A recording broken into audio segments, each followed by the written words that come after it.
Item ಯಾವುದೇ ಇರಲಿ try ಮಾಡಿ ಆಚಿ ಚಿಕನ್ ಮಸಾಲಾ. ನಗರಸಭೆಯ ನಿರ್ಲಕ್ಷ್ಯಕ್ಕೆ ಬೇಸತ್ತು ಯುವಕನೊಬ್ಬ ವಿನೂತನ ರೀತಿಯಲ್ಲಿ ಪ್ರತಿಭಟನೆಯನ್ನ ಮಾಡಿದ್ದಾನೆ. ಹೌದು, ಯಾವಾಗ ನಗರಸಭೆ ಸರಿಯಾದಂತಹ ಮನವಿಗೆ ಪ್ರತಿಕ್ರಿಯೆಯನ್ನು ಕೊಡಲಿಲ್ಲ, ಆ ಸಂದರ್ಭದಲ್ಲಿ ಯುವಕ ಬೇಸತ್ತು ಪ್ರತಿಭಟನೆಯ ಹಾದಿಯನ್ನು ಹಿಡಿಯುವಂತಹ ಅನಿವಾರ್ಯ ಸ್ಥಿತಿ ನಿರ್ಮಾಣವಾಗಿದೆ. ನೀರಿನಲ್ಲಿ ಕುಳಿತು ಯುವಕ ಪ್ರತಿಭಟಿಸಿರೋದು ನೋಡಿ, ಈ ದೃಶ್ಯದಲ್ಲೆಲ್ಲ ಸ್ಪಷ್ಟವಾಗಿ ಗೊತ್ತಾಗ್ತಾ ಇದೆ. ಬೆಳಗಾವಿ ಜಿಲ್ಲೆ ಬೈಲಹೊಂಗಲದಲ್ಲಿ ನಡೆದಿರುವಂತಹ ಘಟನೆ ಇದು. ಬೈಲಹೊಂಗಲದಲ್ಲಿ ಬಸ್ ನಿಲ್ದಾಣದ ಬಳಿ ಈ ರೀತಿ ಧರಣಿ ಮಾಡಿರೋದು. ಬೈಲಹೊಂಗಲ ನಿವಾಸಿಗಳ ಕಣ್ಣೀರ ಕತೆ ಇದು. ಮನೆಗಳಿಗೆ ನೀರು ನುಗ್ಗಿ ಅವಾಂತರವನ್ನು ಇದು ಸೃಷ್ಟಿ ಮಾಡ್ತಾ ಇದೆ. ಹಲವಾರು ಮನವಿ ಮಾಡಿದ್ರು ಕೂಡ ಯಾವುದೇ ರೀತಿಯ ಪ್ರತಿಕ್ರಿಯೆ ಸಕಾರಾತ್ಮಕವಾಗಿ ಸಿಕ್ಕಿರೋದಿಲ್ಲ. ಆ ನೀರಲ್ಲಿ ಕೊಚ್ಚಿ ಹೋದರೂ ಸರಿ ಅಂಥೇಳಿ ಆ ಯುವಕ ನೀರಿಗೆ ಅಡ್ಡಲಾಗಿ ಕೂತ್ಕೊಂಡು ಪ್ರತಿಭಟನೆ ಮಾಡ್ತಿದ್ದಾನೆ. ಇನ್ನಾದರೂ ಅಲ್ಲಿರುವಂಥ ಅಧಿಕಾರಿಗಳಿಗೆ ಅರ್ಥ ಆಗಲಿ ಅಂತ ಮನೆಗಳಿಗೆ ನೀರು ನುಗ್ಗಿ ಅವಾಂತರವನ್ನು ಸೃಷ್ಟಿಸ್ತಿರೋದ್ರಿಂದಾಗಿ ಹಲವಾರು ಕುಟುಂಬಗಳು ಬೇಸತ್ತು ಹೋಗಿದ್ದಾವೆ.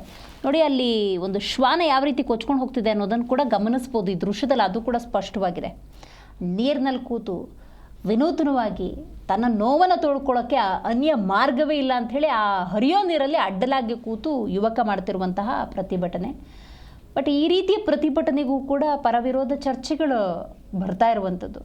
ಬಟ್ ಏನಾಗುತ್ತೆ ಅಂದರೆ, ಜನಸಾಮಾನ್ಯರು ಹಲವಾರು ಬಾರಿ ಅನಿವಾರ್ಯವಾಗಿ ಮನವಿಯನ್ನು ಮಾಡ್ಕೊಳ್ತಾರೆ. ಕಡೆ ಪಕ್ಷ ಈಗಲಾದರೂ ಅಧಿಕಾರಿಗಳು ಸ್ಪಂದನೆಯನ್ನು ಕೊಡಲಿ ಅಂತ. ಹಿಂಗೆ ಬರೋ ನೀರು ಮನೆ ಒಳಗೆ ನುಗ್ಬಿಟ್ರೆ ಕಥೆ ಏನು? ಹಾಗಾಗಿ ಎಷ್ಟೇ ಮನವಿ ಮಾಡಿಕೊಂಡ್ರೂ ಪ್ರತಿಕ್ರಿಯೆಯನ್ನು ಅಧಿಕಾರಿ ವರ್ಗಗಳು ಕೊಟ್ಟಿಲ್ಲ ಅಂದಾಗ ನಗರಸಭೆ ವಿರುದ್ಧ ಯುವಕ ಮಾಡ್ತಿರುವಂಥ ಪ್ರತಿಭಟನೆ.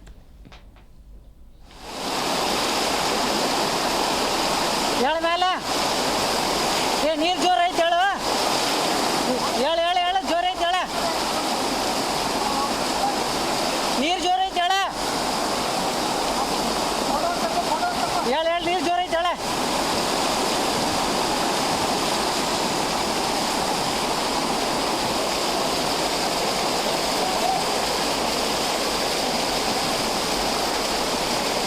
ಹೇಳು ನೀರು ಹೇಳ, ಹೇಳು ಮೇಲೆ ಹೇಳ್ತಾನೆ ಹೇಳು,